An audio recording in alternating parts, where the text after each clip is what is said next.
Nous sommes le mercredi 18 décembre 2013. Bonjour, bonsoir à tous. Pulsation chez vous, l'essentiel de l'actualité de la journée. À la une de l'actualité, justement, les gouvernements haïtiens et dominicains ont convenu de reprendre le dialogue, notamment sur la décision de la Cour constitutionnelle dénationalisant des Dominicains d'origine haïtienne. En ce sens, les deux pays vont mettre sur pied une commission mixte formée de 10 représentants.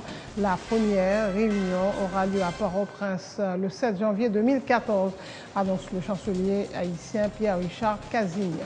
Le président Michel Martelly s'est entretenu mardi à Caracas avec le président dominicain Danilo Medina en marge du sommet Alba Petro Caribe à l'initiative du président vénézuélien Nicolás Maduro.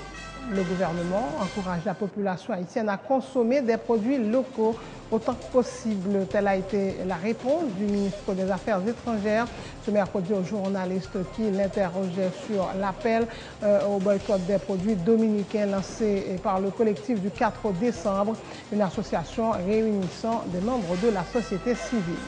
La République dominicaine a enregistré pour l'année 2013 une chute de ses exportations de 86% vers Haïti, rapportent les médias dominicains.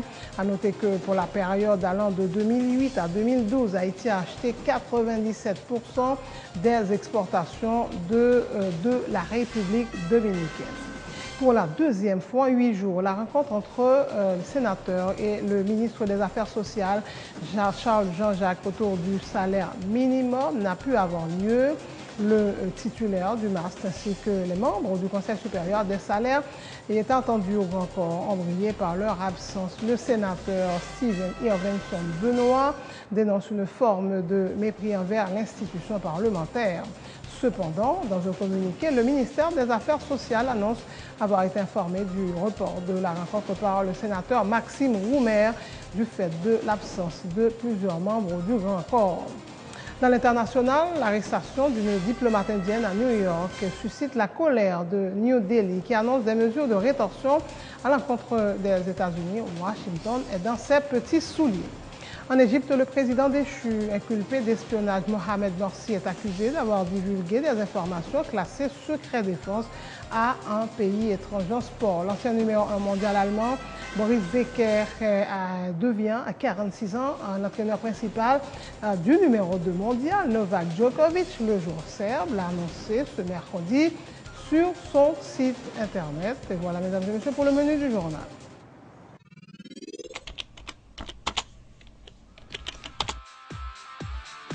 Bienvenue dans cette édition d'Information Pulsation, l'essentiel de l'actualité de la journée. Merci de votre fidélité. Bienvenue dans ce premier numéro de Pulsation Week-end.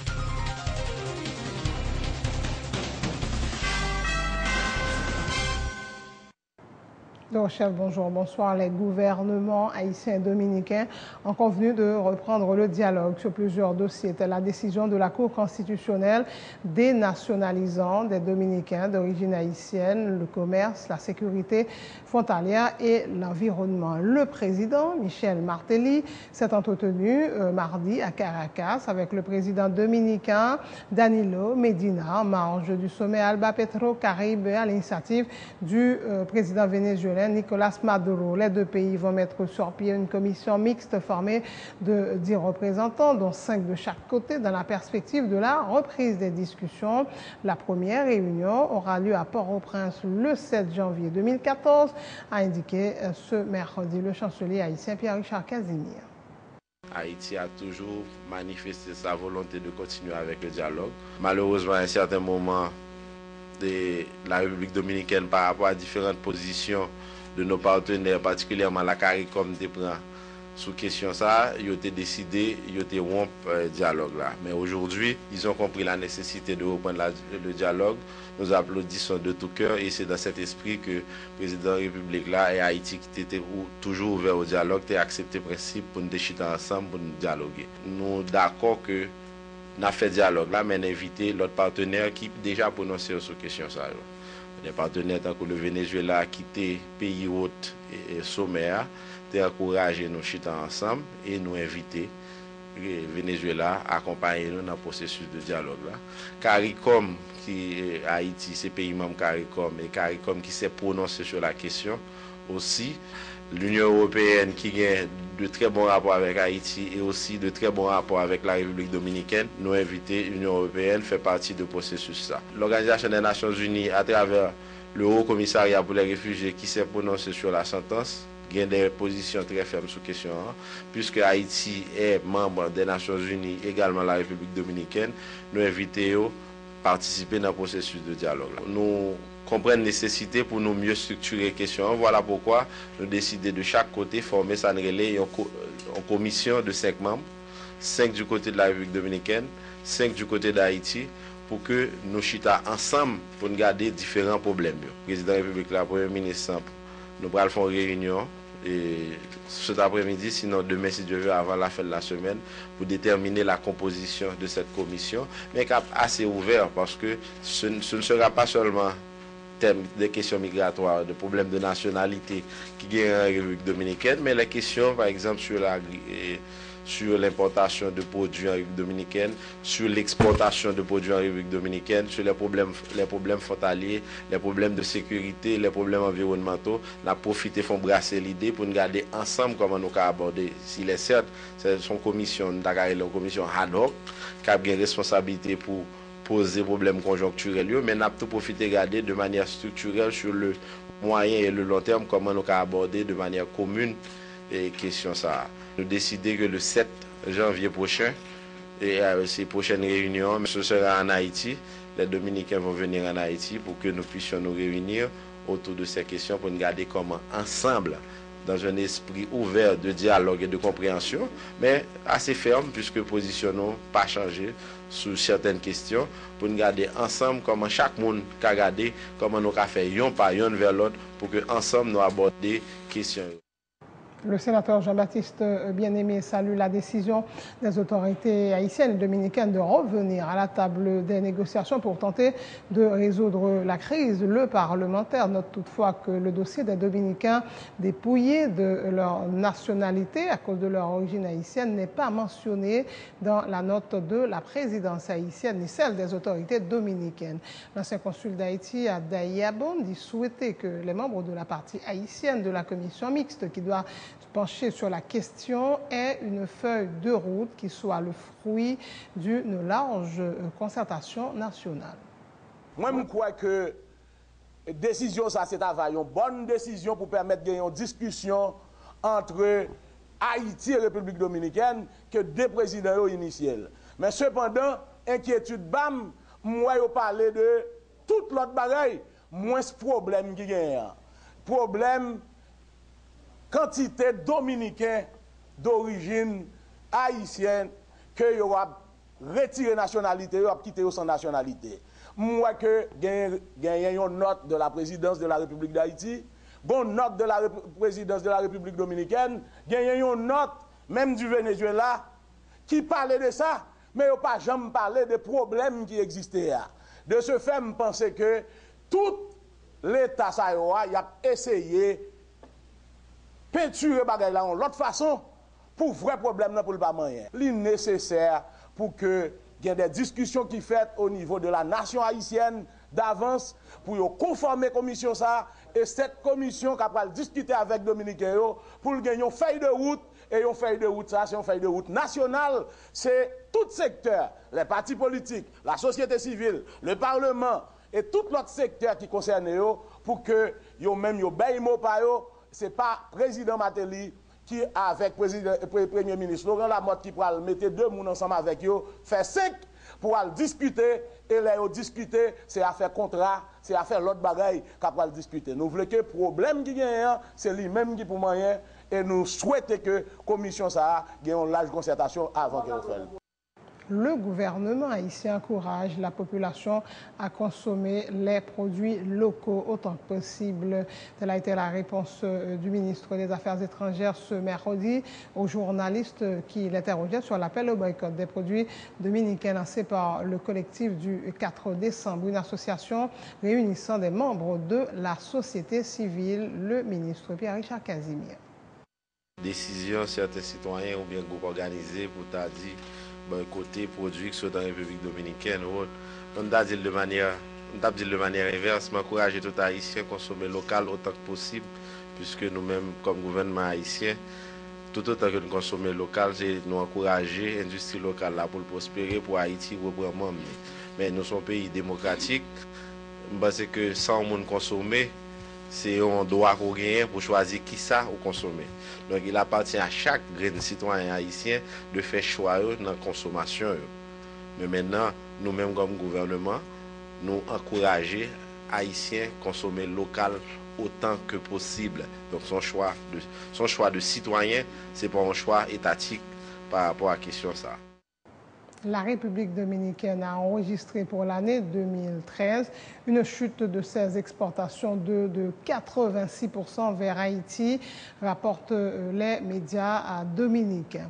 Le 6 juin dernier, les autorités haïtiennes avaient interdit l'importation de produits avicoles en provenance de la République dominicaine en raison de la présence de la grippe AH1N1 dans ce pays. À noter que pour la période allant de 2008 à 2012, Haïti a acheté 97% des exportations de Dominicains en 2012, des 14,12 millions obtenus pour les exportations d'eux. On parle de millions de dollars, bien évidemment. 14,9 millions étaient consommés en Haïti. Avant juin 2013, la République dominicaine exportait plus d'1 million d'œufs par jour sur le marché haïtien, ce qui représente 20% de leur production et un chiffre d'affaires d'au moins 4 millions de gourdes par jour. Pour yon kilti Douamoun qui vivent ensemble sous frontières, c'est autour de ce thème que le réseau frontalier Jeannot Succès et le GAR ont réalisé un programme d'appui aux communautés frontalières à Ouanamène et à Dayabon, un programme sur une période de 3 ans financé par l'Union européenne. La cérémonie de clôture s'est déroulée hier mardi 17 décembre. Selon Manizeli, la coordonnatrice du projet pour Haïti, la majorité des personnes vulnérables vivant à Ouanamène ont été touchées par ce programme et sont désormais mieux armées pour se défendre en cas de violation de leurs droits. Ce projet a également permis au réseau de se renforcer pour mieux accompagner les victimes de violations de droits humains. Les membres de l'organisation ont également bénéficié d'une formation en gestion pacifique de conflits dans le cadre de ce projet qui est également réalisé dans les départements de l'Ouest, du Centre et du Sud-Est. Le projet a porté nom pour yon kilti Douamoun qui vivent ensemble sous frontière Haïti et République dominicaine. C'est un projet qui est fait dans l'objectif pour renforcer le réseau frontalier Jeannot Succès avec plusieurs groupes vulnérables, dans petits marchands, avec chauffeurs moto qui vivent dans toute zone frontière. Il était visé tout pour être capable de renforcer la société civile avec l'autorité locale. Nous touchons plus fort monde qui a vécu sous frontière. Et comme outil nous baillons, c'est de formation sous ça et 3 monde de base qui sont capables de permettre que yo défendent tête yo dans la frontière les aussi big à violation. OK, le projet a visé tout renforcer le réseau à partir de qui ça? Dans le cadre de renforcement réseau, comme vous connaissez réseau lui-même, il y a plusieurs structures là-dedans qui sont dans KDM pour arriver dans KZ, arriver dans KM. Donc dans 3 structures ça le réseau et projet a arrivé viser coordination zonale qui c'est KZ là pour être capable de renforcer côté que yo mettez un bureau dans chaque coordination ça yo mettez un secrétaire permanent pour permettre de ramasser toute doléance dans zone frontière pour nous capables de gagner un archive qui est normal au niveau réseau. Le projet a lui-même alors dans le département li dans nord-est, li dans centre et li dans sud-est avec dans l'ouest. OK, maintenant on dans le cadre de renforcement institution qui c'est réseau et vous avez parlé de gestion de conflit. Qui l'autre domaine encore? Dans le niveau réseau, le projet lui-même renforce le réseau spécialement dans le cadre de formation sous gestion de conflit, droit monde de base, nous faisons plaidoyer tout sous droit monde et il renforce nous tous nos affaires d'accompagnement devant la justice et nous faisons un pile vigilance sous frontière à tout. Et c'est ça que fait journée jeudi à réseau à venir tourner une référence sur toute frontière à côté que y aurait les nous au jour les jours pour nous faire suivi sur des cas de violation de droits humains. Hilda Peña, la coordonnatrice du projet pour la partie dominicaine, s'est félicitée également de la réalisation de tels programmes. Elle a mis l'accent sur la nécessité pour les habitants des zones frontalières de vivre en harmonie dans un espace où leurs droits sont respectés. Jodi, et population vulnérable a gagné plus de capacité pour identifier abus et puis prendre des mesures pour capable réclamer défense droit. Et non même l'idée à tout, l'idée non c'est violation droit monde devant autorité. Moniteur réseau a fait une rétroalimentation dans sa qui pour formation sous principe fondamental droit monde avec migration dans le code de travail là. Processus de documentation légale, récollection des informations et évidence sous violation droit monde. Comme ça, tout les former en pile autorité sur ça qui vient pour avec leadership, ordre parlementaire, démocratie participative et plaidoyer. Veiller à SIDA et l'y accepter toute relation qui gagne violence qu'a fait sous forme, il travaille tout sous équité de gens. Sous gestion pacifique en conflit avec l'autre bagaille. Autorité et la société civile là dans tout débat pays c'est aussi sensibiliser sur droit monde pour contribuer et puis encourager respect et harmonie dans la population frontalière et puis tout river réduit à pic à fait dans la frontière. Comme ça, la société civile là qui dans des pays de commencer encourager l'autorité pour prendre mesures de régularisation pour capable empêcher le processus et violation qu'a fait sur le monde dans la frontière. Autre point de l'actualité pour la deuxième fois en 8 jours, la rencontre entre les sénateurs et le ministre des Affaires sociales, Charles Jean-Jacques, autour du salaire minimum n'a pu avoir lieu.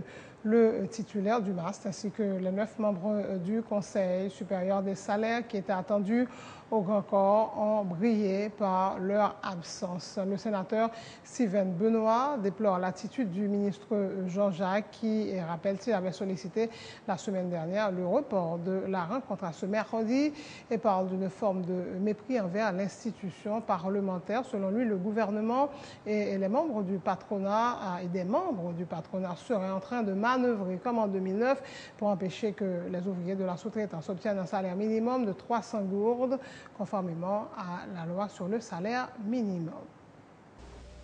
Le 9 décembre, M. Jean-Jacques écrit nous, ministre, il dit nous, il était sur le 10, il écrit le 9, il dit le pape cap le 10, il demande nous pour nous reporter pour lui compte tenu importance rencontre pour mercredi 18 à la même heure. Ça veut dire que M. Jean-Jacques écrit nous le 9 décembre, il demande pour venir jeudi à mercredi 18 à la même heure qui 11h du matin.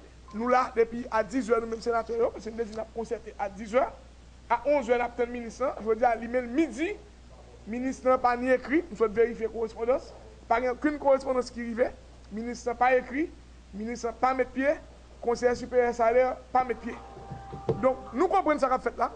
En 2009, c'était la même bataille là, côté que le gouvernement te mettait avec une partie dans le secteur privé, pas dit tout, une partie dans le secteur privé, pour ça, là, pas de Jean Boulte. Et année ça encore, c'est pratiquement même l'Union encore qui entrait dans la bataille en rébellion contre le Parlement. Selon moi, ça, il a pris la principale motivation et ministère. Attendez, gros marronnage, monsieur, c'est ça dans le rapport dit, nouveau salaire là a entré en vigueur le 1er janvier. C'est encore une mauvaise lecture de la loi du pays. Conseil là, gros encore, c'est pour faire président. Président de la République a gagné un projet de loi pour le voir et nous. Pour le dire officiellement monter salaire à Tancom, et nous-mêmes avons fait débat. Il y a demandé si ça vient expliquer nous indices macroéconomiques qui permettent de faire 5 salaires minimum. Non? Et pour qui ça c'est les gens qui plus bas qui travaille plus dur, c'est au bas salaire plus bas. Et je vous donne pour nous faire un débat constructif et instructif même. Mais je vous dis, pas ça qui passe. Monsieur a décidé, encore une fois, mépriser le Parlement. Nous prenons acte.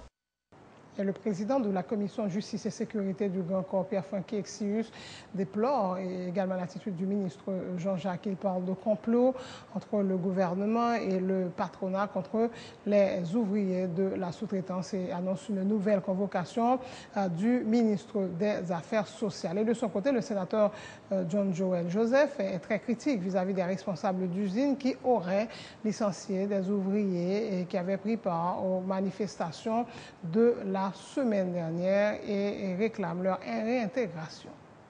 Une loi qui votée, il doit entrer en application automatique. C'est-à-dire que patron doit respecter la loi.